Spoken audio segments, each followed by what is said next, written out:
Bismillahirrahmanirrahim. My name is Tayyib Manzoor and I am lecturer in zoology at Government Mayo College Lahore. इस video के through मैं आपको guide करूंगा कि किस तरह से आप अपने आप को तैयार कर सकते हैं for the post of lecturer in zoology and biology. पहले मैं आपको बता दूं कि what is the purpose of this video. इस वीडियो का एक पर्पज़ तो ये है कि जो बहुत सारे लोगों के जहन में बहुत सारे सवालात होते हैं कि किस तरह से एक लेक्चरर को सिलेक्ट किया जाता है, कौन कौन से स्टेप्स होते हैं, कौन कौन सी स्टेजेस होती हैं जिनसे गुज़र के वो आगे जाता है, और उन स्टेजेस को किस तरह से अच्छे तरीके से जो है वो पास किया जा सकता है। तो एक्चुअली दो बड़ी स्टेजेस होती हैं सिलेक्शन में। एक MCQs बेस्ड टेस्ट होता है और दूसरा इंटरव्यू होता है। दोनों की इक्वल इम्पोर्टेंस होती है, लेकिन ज़्यादा इम्पोर्टेंस जो है वो इंटरव्यू की होती है। वो आगे हम तफसील से डिस्कस करेंगे। इस वीडियो का दूसरा पर्पज़ एक तो जो बहुत सारे सवालात हैं उनके जवाब देना, फ्रीक्वेंटली आस्क्ड क्वेश्चंस, और दूसरा है इम्पोर्टेंस ऑफ गाइडलाइन, थोड़ा सा आपको गाइडलाइन की इम्पोर्टेंस बताना। इसकी एक मिसाल कुछ इस तरह से ले लें कि फ़र्ज़ करें एक बहुत अच्छी गाड़ी है, बड़ी ही जदीद मॉडल की, और बहुत ही अच्छे उसके पार्ट्स हैं सारे। उसको किसी ऐसे जंगल में छोड़ दिया जाता है जिसमें उसको जो ड्राइवर है उसको पता नहीं है कि उसने मंजिल तक पहुंचना है, तो वो किस रास्ते को इख्तियार करेगा तो वो मंजिल पे पहुंचेगा। तो वो ज़्यादा चांस यही है कि वो जंगल में ही भटकता रह जाएगा और मंजिल पे नहीं पहुंच सकेगा। उसको कंपेयर करें एक ऐसी गाड़ी के साथ जो कि पुरानी है, उसके पार्ट्स भी इतने अच्छे नहीं हैं, लेकिन उसके ड्राइवर को पता है कि मैं इस रास्ते पे चलूँगा तो मैं मंजिल पे पहुंच सकता हूं, और वो ड्राइवर अच्छा है, मेहनत करने वाला है, तो वो बंदा पहुंच जाएगा। गाइडलाइन हमारी ज़िंदगी में क्या इम्पोर्टेंस रखती है आप अच्छी तरह जानते हैं। हम अपने ज़िंदगी का कोई भी बड़ा स्टेप उठाने से पहले एक्सपीरियंस लोगों से, अपने वालिदैन से, अपने इर्द गिर्द के जो एक्सपीरियंस बंदे हैं उनसे मशवरा ज़रूर करते हैं कि ये मैं फ़ैसला लेने जा रहा हूँ, तो इस बारे में आपका क्या ख़्याल है। और हम जो गाइडलाइन हमें मिलती है उसके मुताबिक हम चलते हैं और उसका डेफ़िनेटली हमें फ़ायदा होता है। उसके बाद एक सबसे ज़्यादा इग्नोर किया जाने वाला जो क्वेश्चन है उस पे हम डिस्कस करेंगे। वो क्वेश्चन ये है कि आखिर आप लेक्चरर क्यों बनना चाहते हैं। नंबर 3 पे हम डिस्कस करेंगे कि ये टास्क, इस मंजिल को पाना मुश्किल ज़रूर है, but it is not impossible. Number 4 सबसे ज़्यादा जिस पे लोग, स्टूडेंट्स सबसे ज़्यादा जिस पे ज़ोर देते हैं वो हम नंबर 4 पे डिस्कस करेंगे कि कौन सी बुक्स आपने पढ़नी है। नंबर 5 पे हम टेस्ट के बारे में बात करेंगे कि टेस्ट जो है वो किस तरह का आ सकता है, किस तरह के क्वेश्चन उसमें हो सकते हैं। नंबर 6 पे हम डिस्कस करेंगे कि टेस्ट के दौरान आपने क्या करना है और क्या नहीं करना है। नंबर 7 पे हम डिस्कस करेंगे कि टेस्ट के बाद कौन सा जो कैंडिडेट है वो सक्सेसफुल कैंडिडेट समझा जाता है, कौन सा क्राइटेरिया है। नंबर 8 पे हम डिस्कस करेंगे कि इंटरव्यू किस तरह से होना है और क्या आपको करना है इंटरव्यू में कि आप उसको पास कर सकें। नंबर 1 पे हमने डिस्कस किया था purpose of this video. Number 2 पे हम डिस्कस करेंगे एक वो क्वेश्चन जो कि बुनियाद है आपके इस सारे प्रोसेस की, कि आप आखिर लेक्चरर क्यों बनना चाहते हैं। अब शायद कुछ लोगों को लगे कि ये जो नंबर 2 पॉइंट है ये एक गैर ज़रूरी चीज़ है इस वीडियो के अंदर। ये एक्चुअली बुनियाद है, दिस इज़ बेस। अगर बेस मज़बूत नहीं होगी तो आपका जो काम है वो आप अच्छे तरह से नहीं परफॉर्म कर पाएंगे।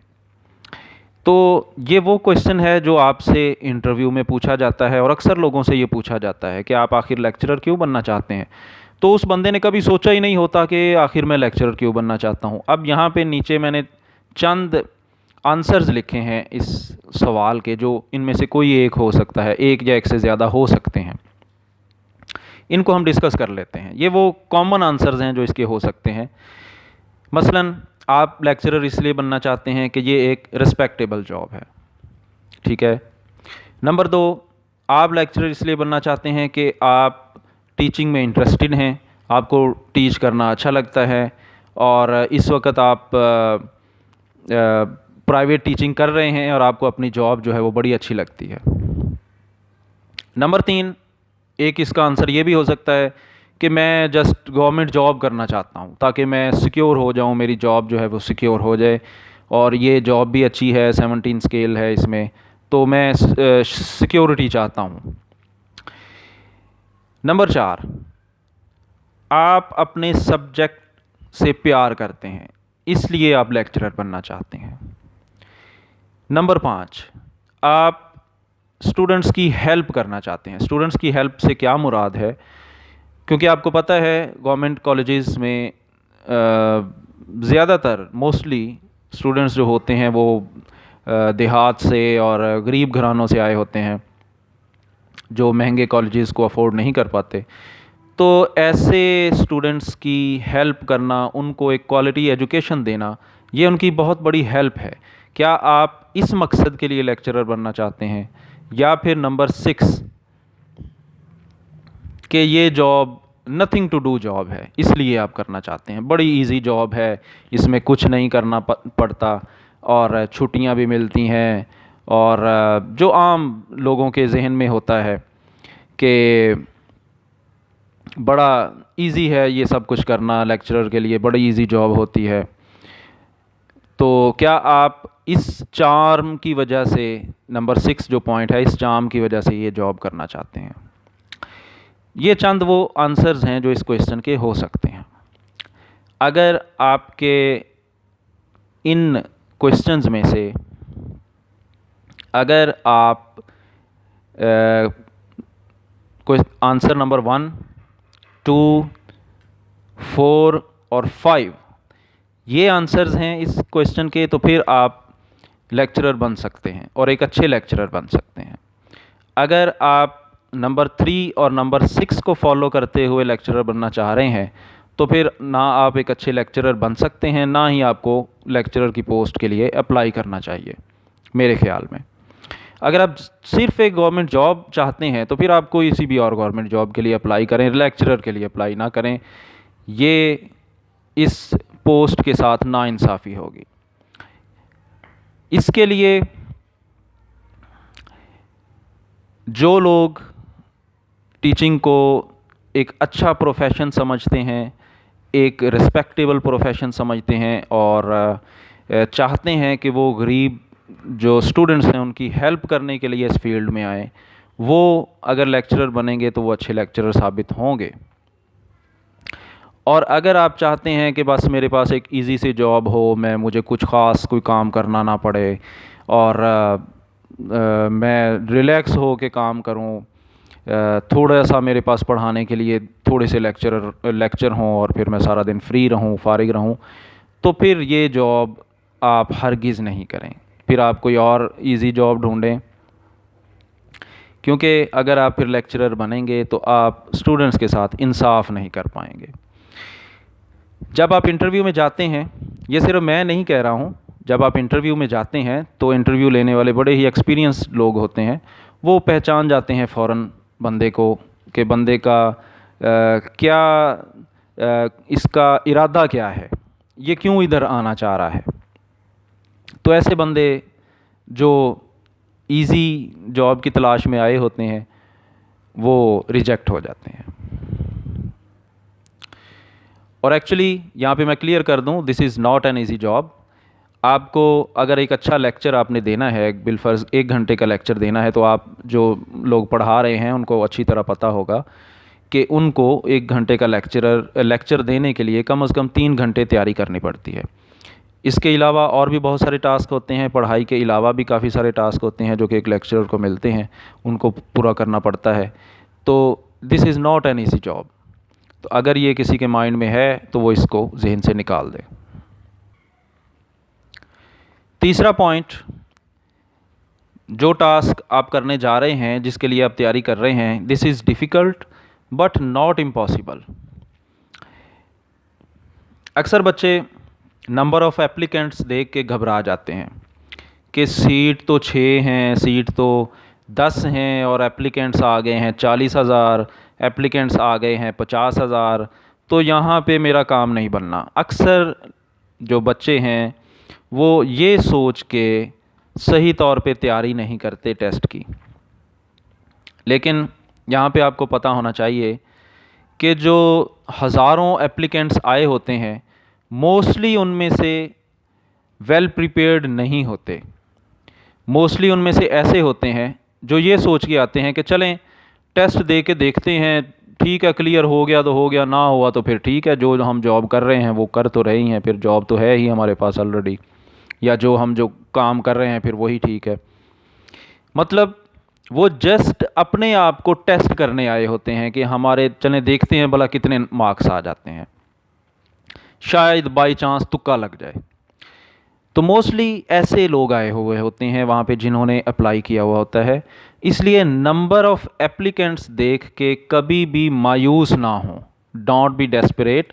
सिर्फ अपने काम पे फोकस करें। काम क्या है आपका? मेहनत करना और शदीद मेहनत करना।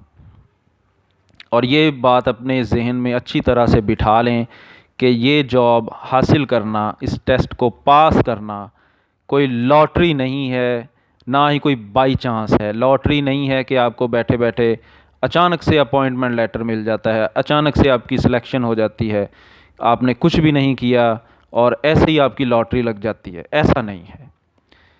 वो ही सिलेक्ट होता है जो इसके लिए मेहनत करता है और जो इसके काबिल होता है। नंबर 4, टेस्ट की तैयारी के लिए कौन सी बुक्स पढ़नी चाहिए आपको? ये वो क्वेश्चन है जिस पे सबसे ज़्यादा बच्चे जो हैं वो कंफ्यूज होते हैं, सबसे ज़्यादा बच्चे जो हैं वो मिसगाइड किए जाते हैं। सबसे ज़्यादा बच्चे इस क्वेश्चन पे परेशान होते हैं कि आखिर उनको कौन सी बुक्स पढ़नी चाहिए। एक चीज़ आप यहाँ पे अपने माइंड में क्लियर कर लें, इस टेस्ट को पास करने के लिए आपके पास बेसिक कंसेप्ट्स बिल्कुल क्लियर होने चाहिए। आपके जो बेसिक कंसेप्ट्स हैं, जो बुनियादी, ऐसे कह लें कि जिनकी बुनियाद पे आपका सारा ज़ूलॉजी का नॉलेज आपने कायम किया हुआ है या हासिल किया हुआ है, वो जो कंसेप्ट्स हैं वो आपके 100% क्लियर होने चाहिए। आप वो किस तरह से क्लियर कर सकते हैं? चूँकि जो टेस्ट होता है लेक्चरर के लिए वो MCQs बेस्ड होता है, इसलिए अक्सर लोगों का ख्याल होता है कि शायद मार्केट में मिलने वाली जो MCQs बुक्स हैं वो उस टेस्ट के लिए अच्छी हैं। यानी कि बड़ी सीधी सी बात है कि टेस्ट भी MCQs बेस्ड है और जो बुक्स मिल रही हैं उनमें तैयारशुदा MCQs मौजूद हैं, उनके आंसर्स भी एंड पे दिए हुए हैं। वो बुक्स लें और आराम से टेस्ट की तैयारी कर लें। बड़ा सीधा सीधा नज़र आता है बात, बड़ा सीधा सीधा प्रोसीजर जो है वो नज़र आता है, लेकिन ऐसा नहीं है। MCQs बुक्स अक्सर बच्चे टेस्ट में फ़ेल इसीलिए होते हैं, अक्सर कैंडिडेट्स, कि उन्होंने जो तैयारी की होती है वो MCQs बुक्स ख़रीद कर बाज़ार से उनसे तैयारी की हुई होती है। वो MCQs बुक्स तैयार करके क्यों पास नहीं होते, वो यहाँ पे हम डिस्कस करते हैं। आपको पूरी बात की फिर समझ आएगी। पहली रीज़न तो ये है कि उन बुक्स में बेशुमार गलतियाँ होती हैं। आप कई लोगों ने ये चीज़ नोट भी की होगी, आप ख़ुद भी इस चीज़ को नोट कर सकते हैं। बुक ले लें कोई भी बाज़ार से, उनके अंदर जो एमसीक्यूज़ मौजूद हैं उनको पढ़ें, उनके जो आंसर्स दिए गए हैं उनको भी पढ़ें। फिर आप उसको सर्च करें कि आया कि ये लिखा है, आपको बहुत सारे ऐसे उसमें मिलेंगे एमसीक्यूज़ जो गलत दिए गए होंगे, तो आप उसी तरह रट्टा लगा के चले जाएंगे और आपने गलत तैयार किया हुआ है। नंबर 2, एक तो हो गया ये कि इनमें मिस्टेक्स होती हैं। नंबर 2, एमसीक्यूज़ बेस्ड जो बुक्स हैं वो आपको कोई बेसिक कंसेप्ट नहीं देती, वो जस्ट आपको एक रट्टा देती हैं। रट्टा आप लगा लें, रट्टा लगा लें, रट्टा लगा के चले जाएं। ये टेस्ट रट्टे पे पास नहीं होता। आपको चाहिए बेसिक कंसेप्ट्स की क्लियरेंस। इसलिए किसी भी एमसीक्यू बुक को आप मत फोकस करें। आप हेल्प के लिए अगर पढ़ना चाहते हैं, अब अगर आपने अपने कंसेप्ट्स क्लियर कर लिए हैं और आप इजाफ़ी तौर पे कोई एमसीक्यूज़ बुक्स लेके पढ़ना चाहते हैं तो वो ठीक है, आप लेके उसको एक हेल्पिंग बुक के तौर पे पढ़ सकते हैं और उसमें से जो मिस्टेक्स हैं वो आप ख़ुद निकाल सकते हैं जब आपके बेसिक कंसेप्ट्स क्लियर होंगे। लेकिन सारे का सारा फोकस एमसीक्यूज़ की किताबों पे करना, ये सबसे बड़ी गलती होती है स्टूडेंट्स की।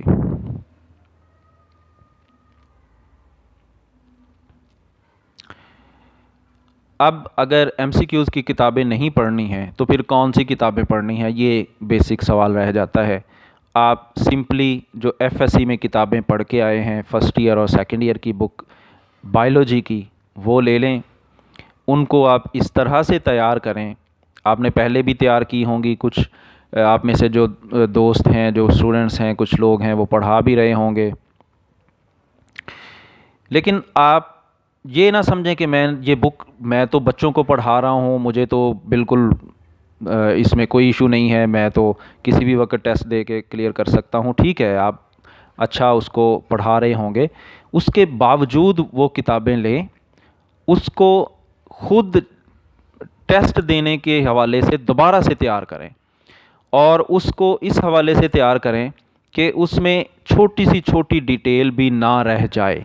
जो उसमें कंसेप्ट्स मौजूद हैं, अगर आपको वो कंसेप्ट्स आपके क्लियर हैं तो अच्छी बात है, उनको मज़ीद क्लियर करने की कोशिश करें कि अगर ऐसा लिखा हुआ है तो ऐसा क्यों है। बहुत सारे एमसीक्यूज़ एफएससी की टेक्स्ट बुक्स में से बनते हैं। एफएससी की टेक्स्ट बुक्स के बाद आप साथ साथ बीएससी की जो बुक्स हैं वो लें, उनको भी इसी तरह कम्प्लीटली थॉरोली जो है वो स्टडी करें। अब बीएससी की कौन सी बुक्स हैं, ज़ूलॉजी पढ़ाने वाले और ज़ूलॉजी पढ़ने वाले जो बच्चे हैं, जो कैंडिडेट्स हैं, सबको अच्छी तरह से पता है कि मिलर हार्ले की बुक है जो तमाम यूनिवर्सिटीज़ के सिलेबस में मौजूद होती है, वो ले लें। इसके बाद हिकमैन की जो ज़ूलॉजी है, इंटीग्रेटेड प्रिंसिपल्स ऑफ ज़ूलॉजी, वो ले लें। ये 2 बुक्स बड़ी अच्छी किताबें हैं, इनको आप अच्छी तरह से तैयार करें और कोई एक भी पोर्शन उसका स्किप ना करें, क्योंकि जो टेस्ट होता है वो उसमें स्किपिंग नहीं होती। अगर आप कोई एक सा भी उसका पोर्शन स्किप करेंगे तो उसका नुकसान आपको ये होगा कि टेस्ट में आपके 4 से 5 एमसीक्यूज़ मिस हो जाएंगे, और 4 से 5 एमसीक्यूज़ मिस होने का मतलब ये है कि आप कई सौ जो एप्लीकेंट्स होंगे उनके नीचे चले जाएंगे, आपके मार्क्स जो हैं वो कम हो जाएंगे। इसलिए बुक्स में आपने कोई भी पोर्शन मिस नहीं करना है। कम्प्लीटली अलिफ से लेके ये तक, ए से लेके जेड तक आपने पूरी की पूरी बुक को तैयार करना है एमसीक्यूज़ के हवाले से, और उसको इतना अच्छा तैयार करना है कि आपने कम से कम उसकी 3 रिवीजन्स करनी है। टेस्ट से पहले 3 दफ़ा उनको रिवाइज़ करना है आपने।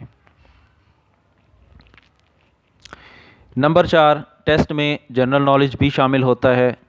लास्ट टाइम 20% था, इस दफ़ा कितना होगा आगे वो अभी कुछ नहीं कहा जा सकता, लेकिन ज़्यादा चांसेस यही हैं कि जनरल नॉलेज शामिल होगा। तो जनरल नॉलेज की कोई सी भी अच्छी बुक ले लें और उसको साथ साथ पढ़ते जाएं। उसके साथ करंट अफेयर्स के साथ भी जो है वो वाकफ़ियत रखें, न्यूज़ और जो न्यूज़पेपर हैं उनको पढ़ते जाएं और उसमें जो मेन मेन चीज़ें आती हैं उनको नोट करते चले जाएं। मिसाल के तौर पे किसी मुल्क का जो कैपिटल है वो आपको सारे याद होने चाहिए, तमाम कंट्रीज़ के, और उनकी करेंसी का क्या नाम है वो याद होना चाहिए। अपना मौजूदा जो वज़ीर हैं उनके नाम याद होने चाहिए कि कौन सा महकमा किस वज़ीर के पास है, वगैरह वगैरह। इस तरह की जो चीज़ें हैं वो आपको याद होनी चाहिए अच्छी तरह से। तो ये आपको किसी भी अच्छे जनरल नॉलेज की बुक से ये जो पॉइंट्स हैं आपको मिल सकते हैं।